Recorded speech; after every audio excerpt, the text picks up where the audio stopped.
आपल्यासोबत भाजप आमदार विक्रम पाटील आहेत, त्यांच्याशी आपण बातचीत करणार आहोत. विक्रमजी, ज्या प्रकारे आपण पाहतोय सिडकोच्या घरांच्या किमती एकंदरीत पाहायला गेलं तर परवडणाऱ्या दरात नाहीयेत.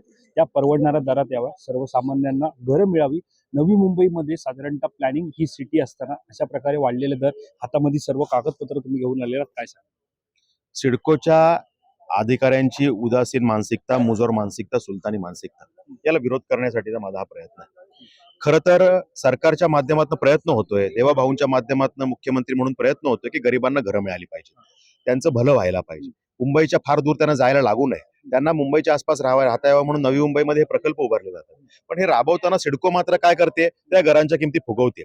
म्हणजे ही कागदपत्र आज मी जी आणली आहेत, ह्या कागदपत्रांमध्ये काय आहे तर सिडकोच्याच माध्यमातून पास झालेले बोर्ड रेझोल्युशन, सिडकोच्याच माध्यमातून झालेले निर्णय. त्यांनीच म्हटलंय की हा गरिबांसाठीच्या घरांच्या किमती आकारताना आम्ही जागेची किंमत पकडणार नाही, कारण सिडकोची स्वतःची जागा आहे, सिडकोकडे स्वतःची लँड बँक आहे, म्हणून PMAY चे प्रोजेक्ट सिडकोला दिले जातात. सिडकोनी जागेची किंमत घरांवरती का लोड केली, त्यामुळे किमती फुगल्या. स्वतःचेच पैसे, सिडकोचे पैसे म्हणजे कोणाचे, जनतेचे पैसे, त्याचे पैशांनी घरं बांधली आणि त्याच्यावरती व्याज आकारलं की आम्हाला ह्याच्यामध्ये 2 वर्ष प्रोजेक्टला लागली, 2 वर्षाचं व्याज आम्ही आकारणार. अशा पद्धतीनं जर का सिडको करणार असेल तर सिडको बिल्डरपेक्षा वाईट वागते, अशी स्थिती आहे.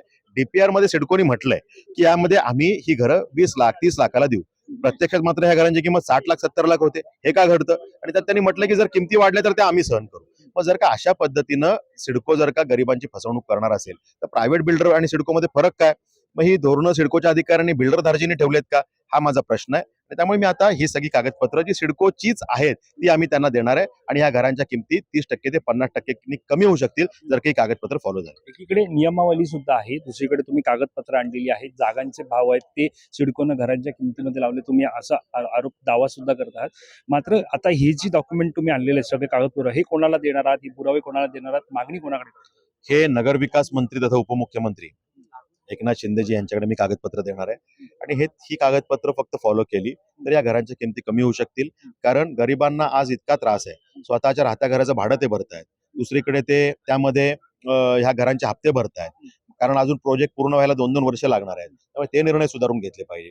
गरिबांना घर देताना सांगितलं तुम्हाला 322 स्क्वेअर फूट देणार, कागदावर मात्र 292 स्क्वेअर फूट आहे. अशा छोट्या छोट्या फसवणुका सिडकोनी केलेल्या आहेत. मेंटेनन्स चार्ज घेणार नाही 2 वर्षासाठी म्हटलंय आणि त्यांना मेंटेनन्स चार्जेस सगळे LOI मध्ये मारलेले आहेत. तर हे सगळे विषय आज मी या कागदपत्रांच्या माध्यमातून आणलेत, उपमुख्यमंत्री महोदयांना मी देणार आहे आणि हे फॉलो करून ह्या घरांच्या किमती कमी व्हायला पाहिजे, ही माझी मागणी आहे. तर वाढीव घराच्या किमती असतील, मात्र यामध्ये साधारणतः पाहायला गेलं तर मधल्या काळामध्ये महागाईवरून सातत्याने तुम्हाला अनेकदा टीकेला सामना करावा लागला होता. वाढती महागाई, वाढते दर आणि अशामध्ये या घरांच्या वाढत्या किमती साधारणतः तुम्ही सांगत आहात आमचा प्रयत्न आहे की सर्वसामान्यांना त्यांना परवडणाऱ्या घरामध्ये दर द्या. मग याच्या मागे कोण आहे? सरकारची भूमिका ही गरिबांच्या कल्याणाची आहे. गरीब माणसाला मदत झाली पाहिजे यासाठी सातत्याने रोज चांगले निर्णय देवाभाऊ आमचं महायुती सरकार करतंय. पण अधिकाऱ्यांची मानसिकता ही मुजोरीची असते, ते त्याच्यामध्ये अशी काहीतरी मेक मारून ठेवतात की अडचणी तयार होतात. सिडकोच्या मानसिकतेतून हेच दिसतंय.